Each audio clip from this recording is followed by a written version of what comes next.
the Lord has been pushing us into this understanding about obedience. Napaka-importante po ng pagsunod, ng paggawa ng tama sa harapan ng ating Panginoon upang tayo kanyang pagpalain. And kapatid, maaaring natanong mo na ba ang sarili mo, do you still have your fire in the Lord? Ikaw ba'y umaapoy pa para sa ating Panginoon? O maaaring yung apoy mo, yung passion mo para sa ibang bagay, pero hindi kasama ang Lord sa mga plano mo. Nagugutom ka pa ba, kapatid, sa presensya ng ating Panginoon? Or maaaring hindi na kasama ang Panginoon sa mga bagay na kinagugutuman mo? Yung mga bagay na gusto mo, hindi siya kasama. Kapatid, the Lord is speaking to us, all of us today, that we must rekindle our fire, our hunger for the Lord, for His presence. Because kapatid, your obedience to the Lord is a proof of your passion and fire for Him. Kapag wala ka ng passion para sa ating Panginoon, para siya sambahin, para siya hanapin sa iyong buhay, isa po itong malaking question mark sa ating buhay. And with your obedience, kapatid, with our obedience sa ating Panginoon, we will have divine rewards. Our obedience to God comes with divine rewards. Kumbaga, may mga regalo, may kapalit, may gantimpala, sa salitang Tagalog, ang ating Panginoon sa mga taong sumusunod sa Kanya. And the keyword na binibigay sa atin ng Panginoon diyan ay overflow. Kapatid, if you want to overflow in your life, an overflow of blessings, an overflow of peace, an overflow of understanding and things that you're going through, you need God and you need to obey Him, and so that He can work on our lives. Because without obedience, kapatid, ang puso ng Panginoon ay malayo sa atin. There are things that we need to let go, we need to go forth upang tayo, kapatid, ay makaniig ng ating Panginoon. Siya ay makasama natin sa ating buhay.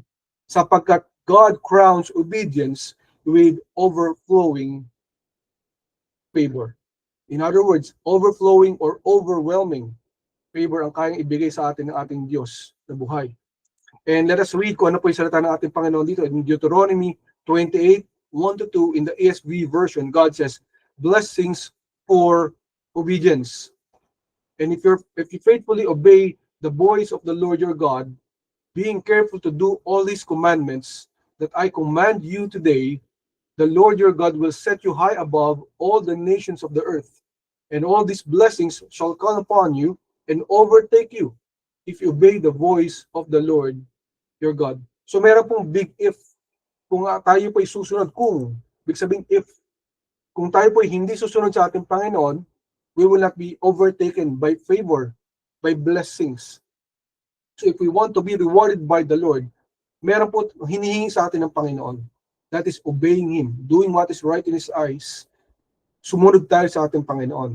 And kapatid, maaaring tatanong tayo sa ating isipan, bakit kailangan pa ako sumunod? Pwede ko namang gawin ang aking sariling kagustuhan, di ba? Meron ako sariling layaw, meron ako sariling will.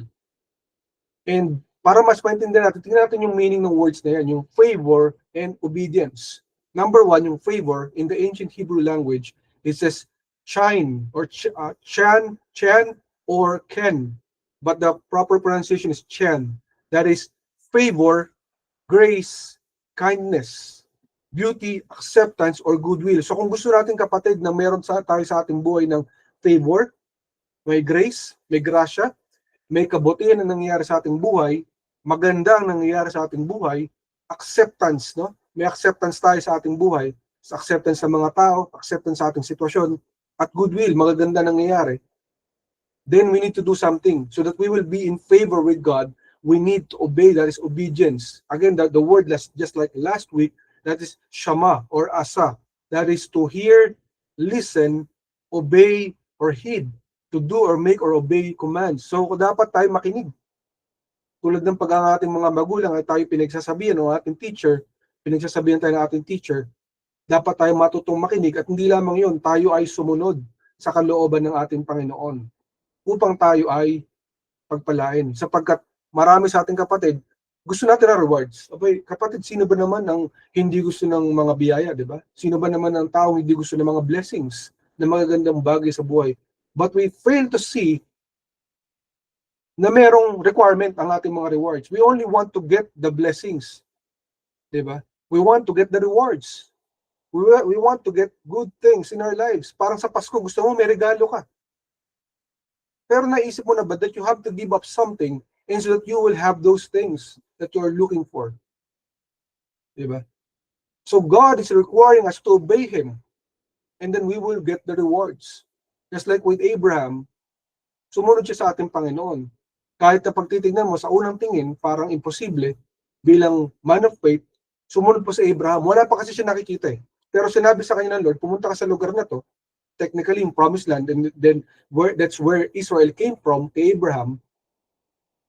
Pero during that time, okay naman ang buhay ni Abraham. But being a faithful man, he obeyed the Lord.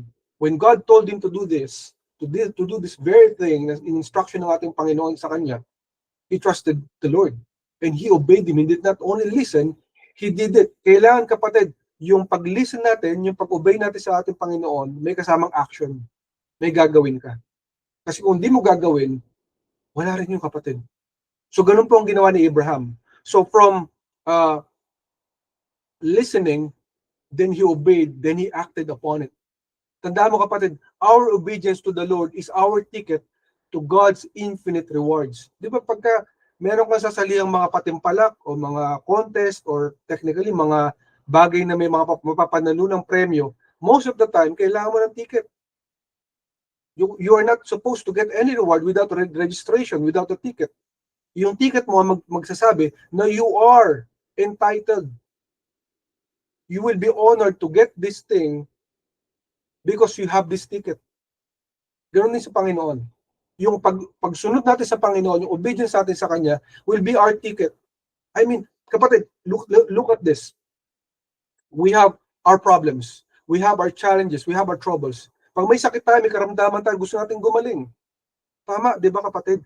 Lahat tayo gusto natin gumaling pag may sakit tayo. Lahat tayo gusto natin magkaroon ng kasagutan ng ating mga problema. Pero naisip naman natin that before we get any of those, have we done anything right to deserve getting something for our own reward? Or we just want to get the rewards? And that's where the problem lies, kapatid. Your obedience will be your entry. Without obedience, we're not supposed to get anything. And that is, kapatid, isang malaking bagay na dapat natin pag-isipan. Sapagkat ang buhay natin, kapatid, dito sa mundo na to, we were not made here para pasahin yung mga tao. Yun lang ang ating purpose. Para tayo magkaroon ng magandang buhay, para tayo maging masaya. You can think of so many things or of your purpose in this life, kapatid. Kung ano yung purpose mo sa buhay na to. But have you ever thought, kapatid, na ang buhay mo ay to glorify God? That is your very purpose. That is your very essence in this world. And if you do not glorify the Lord, what is your purpose, kapatid? Ang ating Panginoon ay isang mabuting ama, parang isang mabuting magulang na tinitingnan ng pangangailangan ng kanyang mga anak. But of course, the Lord is God. He requires worship. He requires obedience. He requires faith. Kung mahal tayo ng Panginoon, gusto rin niya na mahalin natin siya. He requires a relationship. Hindi to one-way street, kapatid, na tayo lamang nakikinabang. Kasi bilang tao, we have this selfish nature na gusto natin makuha ang gusto natin makuha. Normal yun, kapatid. That is natural. Pero di ba, when you apply it to yourself and look at it, kapatid, in a third person perspective, di ba gusto mo rin na hindi lamang ikaw ang nagbibigay? Gusto mo rin naman na ikaw rin naman bibigyan. Gusto mo rin naman ikaw ang mariregaluhan. Tulad ng Pasko. And we are in the Christmas season. You want to be rewarded. You wish to be gifted. Naalala ko nung kabataan ko. Nag-aabang ako lagi pagka yung Kris Kringle na tinatawag nila, yung exchange gift. And normally, yung price pag mga elementary, nagre-range yan from 100 to 300. Minsan, pagka medyo malala, 500 pesos.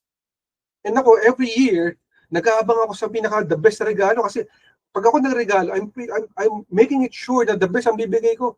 Yung talagang maghahanap pa ako sa tindahan ng pinakamagandang regalo na mabibigay ko na para matutuwa yung re-regaluhan.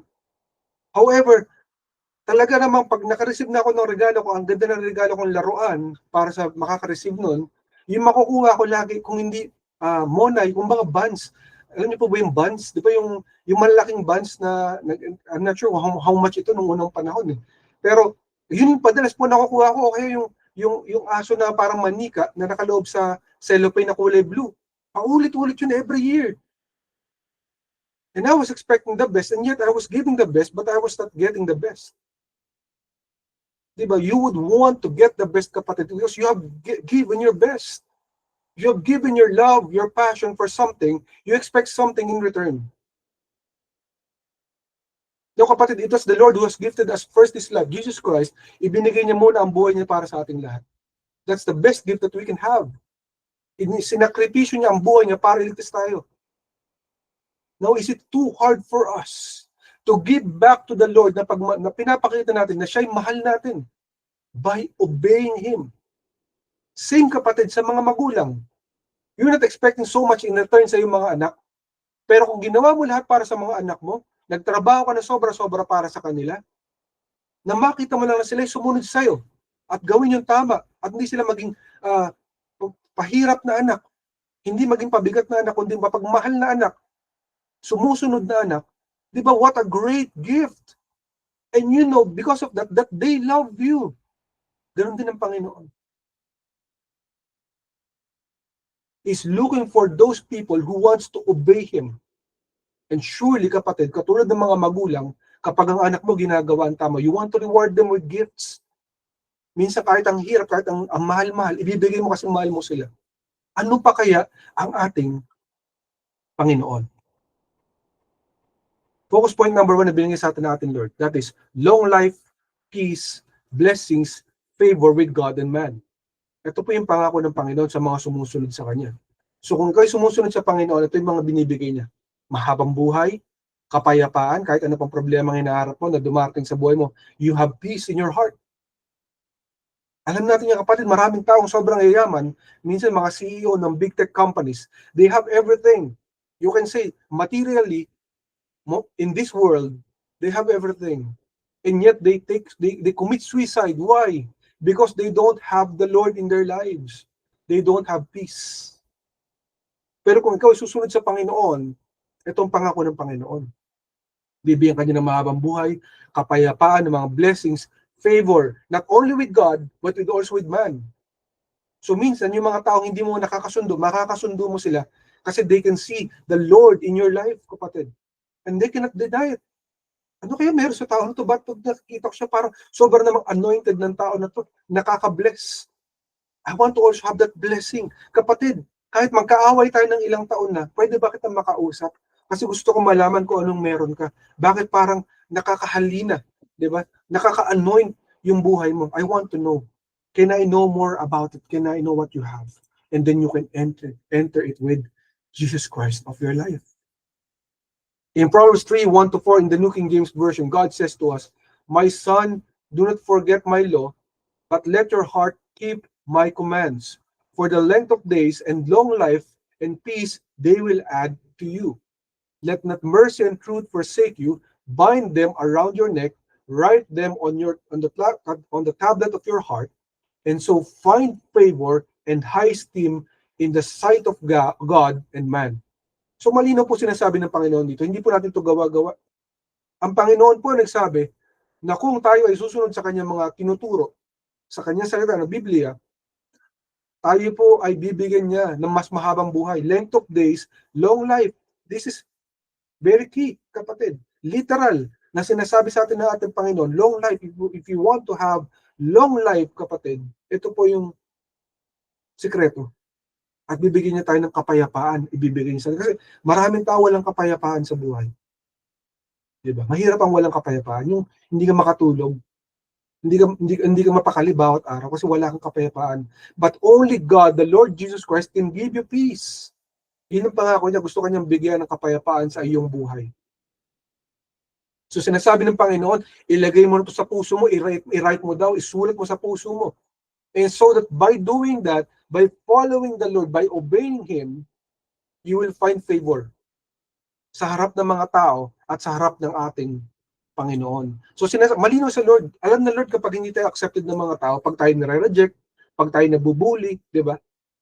If you want those things in your life, yung secured ka, then you know your identity in the Lord, then God will give you those things kung uunahin mo ang Panginoon. Siya muna ang unahin mo, then you will find peace. You will find acceptance sa Panginoon. Only God, in God's way. Kung kalooban ng Panginoon, ito po yung mangyayari. Kaya nga sabi, even your enemies will seek you out and make friends with you. Kahit yung makaaway mo. Yung mga taong hindi mo na inaakala, so many years na inaway ka, sinaktan ka, ginawan ka ng mga bagay na hindi magaganda, magugulat ka lang kakatok sa pinto mo. Brother, sister, pwede bang makipag-usap sa'yo? Meron lang ako sasabihin. When you look at it, parang imposible. Paano mangyayari itong tao na ito? Hate na hate niya ako eh. Ayaw niya sa akin. Pero ito siya na yun. Diba? Nilid siya ng Panginoon para ko ikausapin. And it happens, kapatid. Katulad kay Joseph. Kung alam niyo po yung story ni Joseph, yung Prince of Egypt na sinasabi nila, who became technically the Prime Minister ng Egypt, nilapastangan siya ng mga kapatid niya. He was betrayed and all, diba? Binuli siya, tinapon siya sa balon, ibinenta siya hanggang sa naging slave siya. Later on, nakulong pa siya sa isang pagkakasalang hindi niya ginawa. Sobra-sobra po yung mga unfair na bagay na nangyari sa kanyang buhay. Surely, kapatid, most of us, if not all of us, have gone through so many unfair things in our lives. May mga unfair na bagay na nangyari sa buhay mo. And you did not deserve it. God knows it.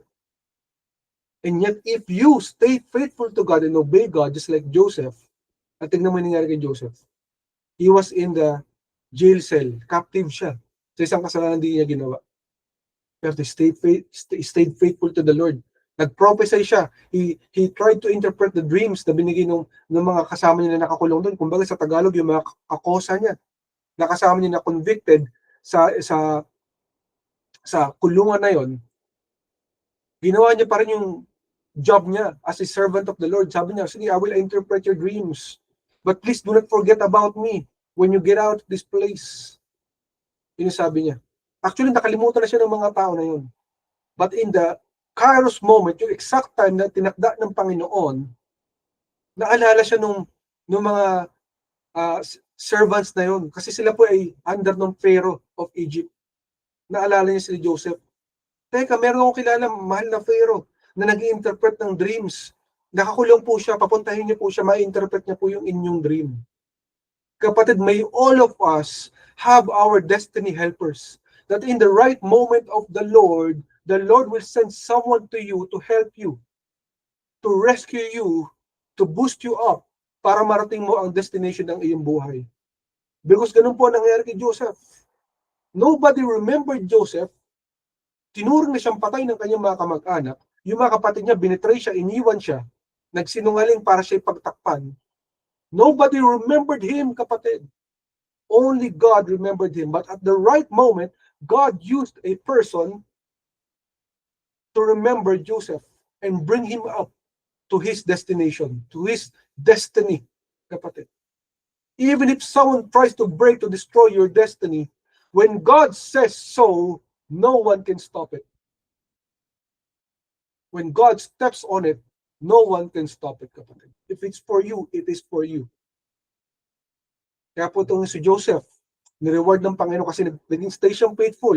Never niyang inaway ang Lord. Never niyang sinisi ang Panginoon. Na kahit ang dami nangyari sa kanya, hindi siya nagalit sa Panginoon. Hindi siya nag-backslide, hindi siya kumalimot, hindi siya naging unfaithful sa ating Panginoon. He stayed the course. He trusted God. At ano po nangyari sa kanya? Hindi labang po yun. Nireward po siya ng Panginoon, hinira siya as in kasing taas ng Pharaoh, kasi sabi, second only to the Pharaoh, meaning yung power, yung kapangyarihan ng Pharaoh, ng Parao ng Egypt, ay binigay po kay Joseph. Lahat ng kayang gawin ng superpower of the world, yung pinaka-leader nun, ibinigay kay Joseph. Binigay siya ng mabuting pamilya, nakipagkasundo yung mga kapatid niya na umaway sa kanya, nang alipusta sa kanya, nang api sa kanya, nagbenta sa kanya, nagsipagbalikan sila, naghingi ng tawad sa kanya. He did not ask for it. God did. Alam ng Lord everything that we are going through in this life. And in the right moment, if we obey God, that is, if we obey the Lord, in the perfect moment, in the perfect time, God will fix everything. Let us trust Him, kapatid. At alam niyo po, kapatid, 110 years ang binigay ng ating Panginoon kay Joseph. Ganun po kahabang buhay niya. Napakahabang panahon na nabuhay. Grabe, kapatid. If we will only trust the Lord, then we will see yung kabutihan ng ating Panginoon sa ating buhay. Marami, kapatid, ang nag-give up bago pa nila makita ang biyaya ng Panginoon. Kasi they think that God will not do anything. God cannot be trusted. I can do this by my own strength, by my own action. Kapatid, kung meron kang dapat pagtiwalaan, yun ang ating Diyos. So it is a call for all of us, kapatid, that we obey the Lord. That because if we obey Him, then we will get our overflowing, kapatid. Overflowing and overcoming favor na galing sa ating Panginoon. Kahit sino man, kapatid, na gusto mo stop sa'yo, pagkalooban ng Panginoon, wala kang makapipigil. Kaya tignan mo yung buhay ni Joseph. They tried to stop him kasi nainggit sa kanya, di ba? Unang-una nainggit sa kanya yung mga kapatid niya. They cannot accept it. Why can this guy dream dreams of the Lord and say that he will be higher into something, and yet, kami, paano naman kami? Kaya huwag ka magtaka, kapatid, bang may nainggit sa'yo. Sometimes they don't even know it. The enemy, Satan, is using them to bring you down. But the thing is, doon ka kay Lord, magsumbong ka sa Lord. Lord, tingnan niyo po, inaapi ako. Rescue me, Lord. I forgive them, Lord. But Lord, bless me. So that yung mga nangaapi sa akin, Panginoon, na hindi po magtagumpay. At hindi po magtagumpay ang kanilang masasamang plano laban sa akin. I am entrusting to you my life and my future, O Lord. Ganun dapat tayo, kapatid. And focus point number 2 na binigay sa atin natin, Panginoon, that is, you have the right to receive the best. So kapag tayo sumusunod sa Panginoon, you are entitled to it. Katulad kanina nung binanggit ng Lord, yung ticket. May entry ka na, kapatid. You are supposed to receive the best from the Lord because you are entitled to it if you obey Him. Pag tayo sumusunod sa ating Panginoon, dapat yung makukuha natin yung best of the best sa ating buhay, sa best of the best sa lupain ito. Yun ang pinapangako ng Panginoon. Hindi lamang sa langit, kapatid. Diba? Sabi nga ng Panginoon, you will see the goodness of the Lord in the land of the living. Yes, we have rewards in heaven. If you obey God, if you serve God in this world, yes, meron po sa heaven, sa langit. Pero hindi lang po nang tatapusin doon. Kasi even here in this world, God wants to bless you. So you are entitled to that best, kapatid. The best of the best of the best ang gustong bigay sa iyo ng ating Panginoon. In Isaiah 1:19, the NASB version, God says, if you are willing and obedient, you will eat the best of the land. Kaya sinasabi ng Panginoon, kung willing ka and obedient, kasi madaling magsabi ng obey. Di ba, kapatid? Lahat tayo bilang tao, ang daling sabihin sumunod. Pero mahirap gawin yun. Lalo kapag nasa sitwasyon ka. Mahirap ang sitwasyon sometimes, di ba? Kaya dun pumapasok yung kumakapit sa patalim. Ang hirap ng exam, kaya kailangan mangopya. Di ba? Yung inaasahan ko ngayon, baka kaya kailangan ko nalang gumawa ng discarding mali. Di ba? Gagawa nila ako ng maling paraan. So it's hard to obey. That is the human nature. Pero kapatid, God does not want you to settle for second best, or third best, or last of the best. God wants you to get the best of the best. Sabi niya, God wants you to eat the best of the land. Gusto niyang bigay yung best of the land sa'yo. And pag sinabing the best of the land, when in Hebrew terms, kumbaga, ito po yung, sa kanila kasi, sila po yung mga magsasaka. Karamihan po ng mga Israelites ay mga farmers. Diba? So nagtatanim po sila, and when you get the produce of the lands, that's the best, yung pinakamasasarap na prutas, yung pinakamasasustansyang gulay, yun ang ibibigay sa'yo. Hindi sa'yo ibibigay yung, di ba pag alam mo yung namili ka sa mall, sometimes pag namili ka, parang pasira na to, itong gulay na to, pasira na itong prutas na to. Di ba? But what God wants you to get is yung pang-import quality. Yung ini-import, yung pag pinadala sa ibang bansa, ay walang bahid.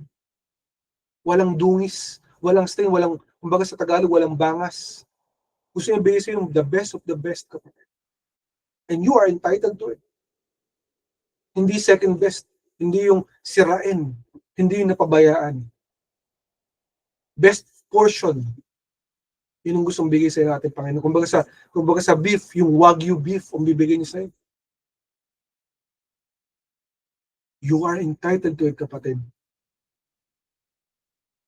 And katulad ni Job, di ba? If you read the book of Job, kung ano po nangyari sa kanya, grabe nangyari sa kanya, talagang halos lahat nawasak, namatay ang kanyang mga anak, ninakaw lahat ng kanyang ari-arian, nawasak po lahat yung kanilang kabahayan, pinasok po sila ng mga tulisan, lahat ng uri na sakuna nangyari sa buhay niya. In an instant, lahat po, in a day. Grabe po yung unfair na nangyari sa buhay ni Job. And yet, he trusted the Lord. He could have died kasi nagkasakit pa siya. Hindi lamang po yun, nilait pa siya ng kanyang asawa, nilait pa siya ng mga best friends niya, sinabi, kaya ka nagkaganyan kasi kasalanan mo yan. Hindi naman gagawa ang Panginoon ng isang bagay na pababayaan niyo na dahil sa sarili mong kabutihan, kundi may ginawa kang kasalanan. Diba? Kaya dapat tayo, kapatid, be very careful when you're counseling, when you're saying words to other people kasi hindi mo alam may pinagdadaanan pala sila and hinusgahan mo na agad. Kaya ka nagkaganyan kasi ganito ka. That's not the right thing to do. The first thing that you need to do is to show love. Love them. And then ask, what do you need? How can I help you? How can I show you the love of Jesus Christ? Then maybe we would know and understand kung ano pinagdadaanan nila, and then you pray for them. Pero yung mga best friend niya, ang unang-una nilang ginawa, hinusgahan agad siya. Kaya ka nagkaganyan, I'm sure of that. Diba? Kasi tinalikuran mo ang Panginoon, nagkasala ka sa kanya. And yet, Job stayed faithful to the Lord. Kahit lahat na inapi siya. Lahat na nawala sa kanya. At dahil sa faithfulness niya, nireward siya greatly ng ating Panginoon. Ano po nakuha niya? Dinoble po ng buhay, dinoble po ng Panginoon ng kanyang buhay. Dinagdagan pa siya ng more than 140 years. Meron na siya, I'm not sure kung ilang taon na po si Job during that time, but binigyan pa siya plus 140 years. Binalik siya, nagkaroon siya muli ng mga anak, doble lahat ng ari-arian, yung mga tupa, yung mga kalabaw, mga cows na namatay, ibinalik ng Panginoon, doble pa. Yung mga ari-arian niya nabalik, doble-doble pa. Yung mga servant niya na pinatay, nabalik na, doble-doble pa. Double for his trouble. And ganoon din po ang plano ng ating Panginoon sa ating kapatid, sa iyo, sa ating lahat. Double for your trouble. And diba sinabi rin ng Panginoon sa kanyang salita, the enemy will be made to repay more than 7 times for what he stole from you. The thief, kung ano po ninakaw niya, more than 7 times ang babayaran niya. So expect, kapatid, pag may mga bagay na kinuha sa iyo and you did not deserve na makuhanan ka ng mga bagay na yon, ibabalik ng Panginoon yung sobra-sobra pa.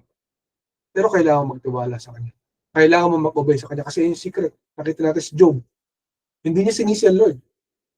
What he did was obey. Have faith in the Lord that one day, things will be brighter and better.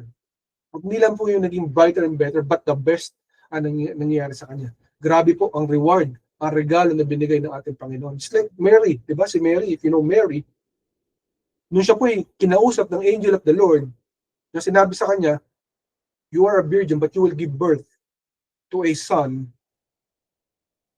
and he will be the Messiah, the Savior of the world. Hindi po siya nagtanong, bakit ako? Anong karapatan niyo? Diba? Pwedeng kasi, bilang dalaga po siya. Napakahirap po nadalin nun. Na bilang dalaga, sasabihan ka ng mga anak ka, wala kang asawa. And napakahirap na sa isang society na hinuhusgahan po yung mga dalaga kapag sila po nabuntis or naging pregnant without a father. Meaning, you did it before wedding and marriage. So, ang kabayaran po nung kapag nahuli ka sa Israel during ancient times, babatuhin ka ng mga tao to kill you. Capital punishment by stoning. At napakahirap ng kapatid. And yet, Mary trusted God. Nung sinabi sa kanya yun, ang unang-unang sinabi, I am the servant of the Lord. Take note sinabi ni Mary, ni Maria, I am the servant of the Lord. Hindi po siya mas mataas sa Diyos. Siya po ay servant ng Panginoon. Kaya po binless siya ng ating Panginoon. Kaya sabi sa kanya ng ating Panginoon, blessed among all women. Blessed among all women. And even today, ino-honor natin si Mary. Because God used her life for God's glory. She served the Lord wholeheartedly. Whatever it is the will of the Lord, let it be done. I am the servant of the Lord. So unang-una kapatid na technique sa ating buhay dapat ay sumunod. Dapat tayo matutong sumunod. Kasi marami sa ating ayaw natin sumunod sa Panginoon. Ang gusto natin agad reward. But if you want to be rewarded, if you want to be blessed, if you want to have peace, kung gusto mo na mahabang buhay, gumaling ka sa iyong karamdaman o sakit, sumunod muna tayo sa ating Panginoon. And if we will do that, we will get our rewards from the Heavenly Father that we have. Kapatid, you are entitled as part of your inheritance, even if you do not work for it. Kahit minsan hindi mo deserve ang isang bagay, pwede mabigay sa iyo ng Panginoon yan. Basta tayo sumunod sa Lord. So magugulat ka na lang, bigla ka na lang magkakaroon ng property na hindi mo naman pinagtrabaho, nagkaroon ka ng property na to, bigla ka nagkaroon ng business na hindi mo naman pinaghirapan tong business na to, nabigay sa yung business na to. Diba? You're praying for a son or a daughter for so many years, nagulat ka, nagkaroon ka ng anak. You're praying for someone na magkaroon ka ng asawa, na talagang magmamahal sa iyo ng buong puso, isip at kaluluwa, nagulat ka, bigla ka nagkaroon after so many years na praying for something na mangyari pero wala nangyayari. If you obey the Lord, even your enemies will be your friends. Yun ang sabi natin, Panginoon. You are entitled to receive the best, kapatid.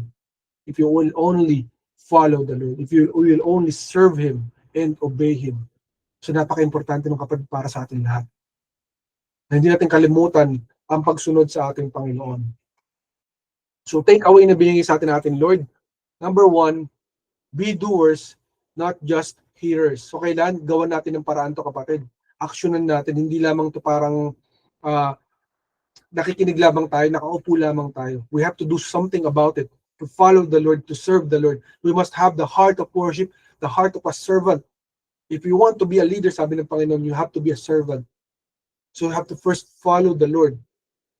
If you do that, kapatid, din darating yung mga blessings niya. Kaya sabi nga ng Panginoon, di ba? Seek ye first the kingdom of God and His righteousness, and all these things shall be added unto you.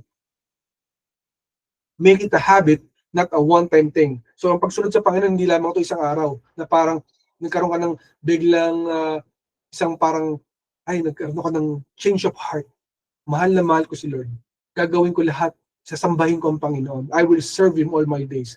Pero ginawa mo lang one day, yung Tuesday lang, pero Wednesday, nakalimutan mo na agad ang Lord. Dapat yun, forever na yun, kapatid. Gawin mo yun sa buhay mo. At magugulat ka sa mga kayang gawin ng Panginoon sa iyong buhay. Lastly, God will not hold back your all-out blessings. So kapatid, lahat tayo entitled tayo sa blessings. Pero minsan na-hold back yung blessing na yun. Dahil sa sarili nating kagagawan, minsan sa katigasan ng ulo natin, sa kapabayaan natin, minsan sa because of a curse or something in our life, we're not receiving what we are supposed to receive. Alam mo, naranasan mo na yung parang lahat na ginawa mo, pero lahat palpak pa rin. Para may wall, para mayroong nakapader. Diba? We have to trust the Lord, we have to follow Him, and magugulat ka isang araw, parang lahat malambot, parang wala ng wall, parang ang smooth. Diba? And you would know that's from the Lord kasi ang smooth ang bilis. Diba? Parang hindi mo na pinaghirapan. That is the grace from the living God. Ganun po ang Lord pag kumilos, alam mong siya talagang gumalaw nun. Kasi alam mong biyaya galing sa Kanya. In James 1:25, God says to us, "But whoever looks intently into the perfect law that gives freedom and continues in it, not forgetting what they have heard, but doing it, they will be blessed in what they do." So alam na Lord yung mga paborito natin gawin, yung mga trabaho natin, yung mga business natin, yung mga passion natin sa ating buhay. Alam natin yun kasi unang-una ang Lord ang madalas nagbibigay sa atin yung mga passion na yun to do those things. So may hobby ka, di ba? And sa mo itong hobby na ito, gusto mong pagkakitaan, the Lord will bless it. Pero sabi ng Panginoon, sundin muna natin siya. Kung susundin mo siya, magugulat ka na lang isang araw pagpapalaan niya yung mga bagay na ginagawa mo. Yung mga pinapangarap mo, yung mga pinaplano mo, magugulat ka na lamang sa kayang gawin ng ating Panginoon. So not just stopping at one day, but continuing and doing it. And in Luke 11:28, in the King James Version, God says to us, But he said, rather, blessed are they that hear the word of God and keep it. So kailangan pagpatuloy mo. Huwag ka mag-stop. Tuloy-tuloy ka lang sa pagsunod sa Panginoon. Kahit minsan na parang walang reward, parang walang nangyayari, okay lang yun. God sees them that you do. Everything that you're doing, God sees and God knows. And one day, you will get your great reward. It doesn't matter. Hindi importante na makita sa Facebook, na makita sa YouTube, makita sa social media, or makita ng mga taong ginagawa mo. Mas importante sa Lord kung ano nasa puso mo. Because He sees your heart. No one can see it, but God can. And God will reward you for that. In last verse, Psalm 84:11 in the NLT version, God says, "For the Lord God is our sun and our shield. He gives us grace and glory. The Lord will withhold no good thing from those who do what is right." So, yan po yung pangako ng ating Panginoon. No? Na wala siyang plano na i-hold back, na pipigil or stop yung mga blessings niya para sa yung rewards na nilatag niya para sa iyo. At plano talaga niya na pagpalain ka. Pero kailangan yung pagsunod manggagaling sa atin. So we are entitled to it if we persevere and follow the Lord.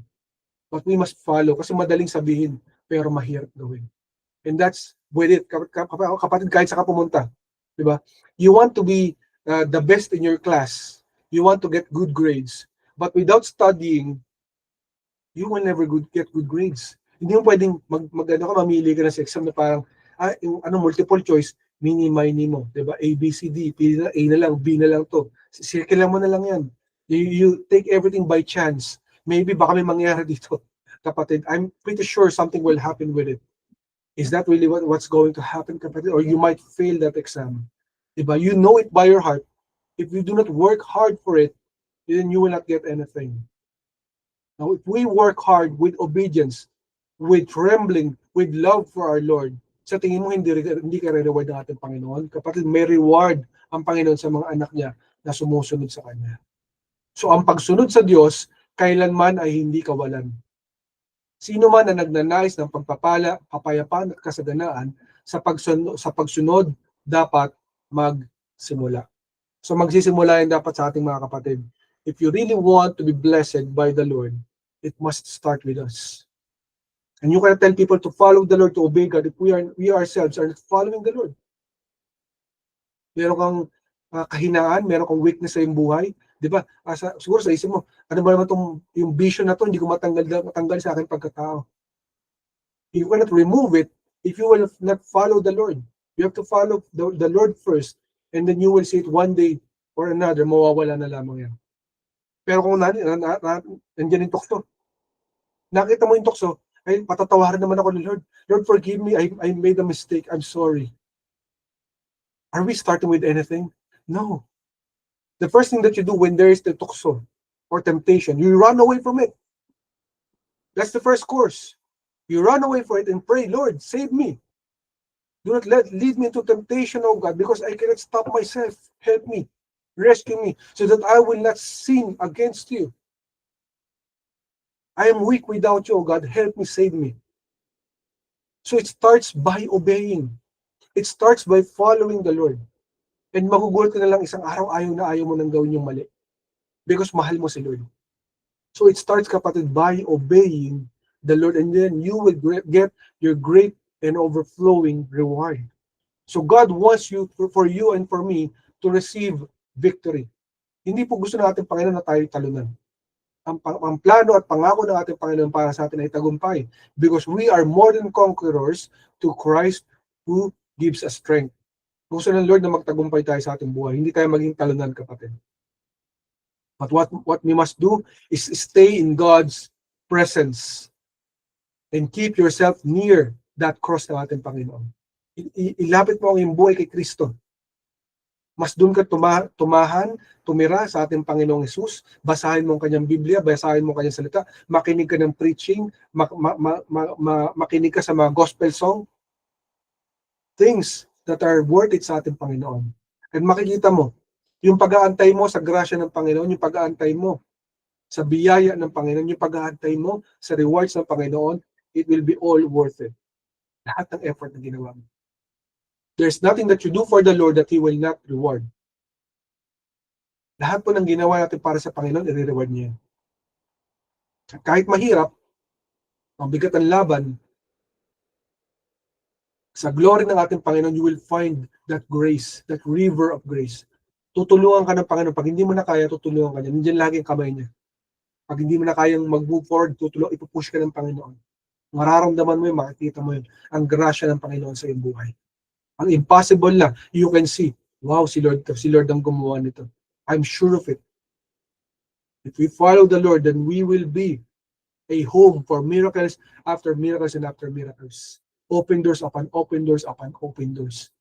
Kung gusto mo na mga himala sa iyong buhay, sumunod ka muna sa ating Panginoon. At kahit gaano pa kalaki ang mga pader sa buhay mo, yung mga blockages sa buhay mo, yung mga tanikala, yung mga pains sa buhay mo, mga trouble sa buhay mo, pag sa Panginoon tayo sumunod, mawawasak lahat yan. Titibagin ng Lord lahat ng mga pader sa iyong buhay na nagpipigil sa iyo na maging matagumpay. Pero kailangan tayo maging desperate, maging hungry sa presence ng ating Panginoon, sa presensya ng ating Panginoon. Be on fire. Dapat nag-aapoy ka sa passion sa ating Panginoon. Yan ang dapat mong gawin. And then later on, you will receive the rewards that are meant for you. Breakthrough upon breakthrough upon breakthrough. Pero paano natin gagawin yun? It starts by obeying the Lord. It starts with your obedience. You want to be rewarded? Obey the Lord. Kapatid, hindi masasayang ang effort mo. Makikita mo kung gaano ka kamahal ng Panginoon. Pagka pinakita mo ang pagmamahal sa Panginoon, ang bayad ng Panginoon higit pa sa sobra pa sa kaya mo bigay kasi mas mahal ka ng Panginoon kaysa mas mahal mo ang iyong sarili. So kung magre-reward ka sa Panginoon, mas matindi ang re-reward ng Panginoon laban sa iyo. Pabalik sa iyo. Because ayaw ng Lord ng utang na loob. He always gives back because we have a generous God. We have a generous, loving, and gracious God that loves us more than we can ever imagine. Tandaan mo, binigay niya ang buhay niya para sa iyo. Para lang maligtas ka mula sa impyerno. So, kailangan mo simulan yan sa pag-obey sa Kanya. Kailan, kapatid? Start again. And that means now. Obey the Lord and see His overflowing favor in your life. God loves you and God wants to work in your life. Start now, kapatid, and be rewarded. Yan po ang mensahe natin, Panginoon na buhay. Salamat sa pagkabasa ng Kanyang salita. Napakabuti ng ating Panginoon. And kapatid, maybe this is first time that you're hearing this broadcast. You might not know me, you might not know Ancient Doors Church. And worst, baka hindi mo pa kilala ang ating Panginoon sa Kristo. Kapatid, in this world, kapatid, meron tayong destination. Una yung physical destination, pangalawa yung spiritual destination. In the physical destination, kapatid, one way or another, sa buhay na to, may bagay na hindi maiwasan. Yun na yung kamatayan. Lahat ng tao namamatay. One way or another, maybe 100 years from now, people will die. Only God knows when. Pero pag tayo namatay sa buhay na to, meron pa tayong pupuntahan. That is the spiritual destination. It's either you go to hell or to go to heaven one day. The problem is, you cannot determine by yourself paano. Kung ang isip natin, pag tayo nananaginip, hindi natin makontrol. Ano pa kaya yung pag tayo nawala na sa mundo na to? Hindi natin makakontrol yun. Pero for sure, kapatid, hindi mo gustong pumunta sa impyerno balang araw. Pero gusto mong pumunta sa langit balang araw. Now, para kapatid, makarating tayo sa langit, meron tayong dapat gawin. Sapagkat lahat ng tao, kapatid, ay nagkasala. At lahat ng tao nagkasala ay pupunta sa impyerno balang araw. Pero kapatid, may tumubos sa'yo, sa ating lahat, para hindi na tayo pupunta sa impyerno. Binigay niya ang buhay niya 2,000 years ago bilang kabayaran, the ultimate sacrifice and payment for your sins, for our sins, para hindi na tayo pupunta sa impyerno. At tayo makarating sa langit balang araw. Sino yun? Si Jesucristo, si Jesus Christ. If you will believe in Him today, declare Him as your Lord, God, and Savior of your life, at humingi ka ng tawad sa lahat ng iyong mga kasalanan, tanggapin siya ng buong puso, isip at kaluluwa mo, then you will receive the gift of heaven na makarating ka sa langit balang araw, the gift of salvation. If you want to receive that gift, kapatid, I urge you, samahan mo ka manalangin and pray this with all your heart. Then surely you will receive the gift of God for free. Libre lamang to, kapatid. Let us pray, kapatid. Samahan mo ka manalangin upang ma-receive mo ang regalo na ito ng ating Panginoon. Jesus, tinatanggap kita sa aking buhay. Tinatanggap kita sa aking buhay. Humingi ako ng tawad Humihingi ako ng tawad sa lahat-lahat sa lahat-lahat ng aking mga kasalanan. ng aking mga kasalanan. Patawarin mo ako. Patawarin mo. Tinatanggap kita Tinatanggap kita ng buong puso, ng buong puso, isip, isip, at kaluluwa. at kaluluwa. Ikaw na Ikaw ang na aking Panginoon, ang aking Panginoon, Diyos at tagapagligtas Diyos at tagapagligtas ng aking buhay. ng aking buhay. Salamat Salamat sa buhay na walang hanggan sa buhay na walang na regalo mo. na regalo. Tinatanggap ko ito. Tinatanggap ko ito. Salamat, Salamat. makakasama kita Makakasama sa langit balang araw. sa langit ba Habang nandirito ako sa lupa, habang nandito ako sa tulungan mo ako magbago. tulungan mo ako. At Panginoon, At Panginoon, salamat salamat namatay ka namatay ka sa krus ng Kalbaryo sa krus ng Kalbaryo at nabuhay muli at nabuhay muli pagkatapos ng 3 araw. pagkatapos ng 3 araw. Jesus, Jesus, ang buhay ko'y sa'yo na, buhay ko'y sa iyo. ang pagkatao ko'y sa'yo na, Pagkatao ko sa iyo. ang kinabukasan ko'y sa'yo na. Ang kinabukasan ko ay sa iyo. Ito ang aking panalangin Ito ang aking panalangin sa pangalan ni Jesus. sa pangalan ni Jesus. Amen, amen at amen. Amen. If you prayed that prayer, kapatid, congratulations. Sir. God wants to work on your life and He loves you more than you can ever imagine. If you want to know more about Jesus Christ, kapatid, I urge you, samahan mo kami sa social media platforms ng Ancient Doors Church and we will be more than glad to help you out. Congratulations sa iyo, kapatid.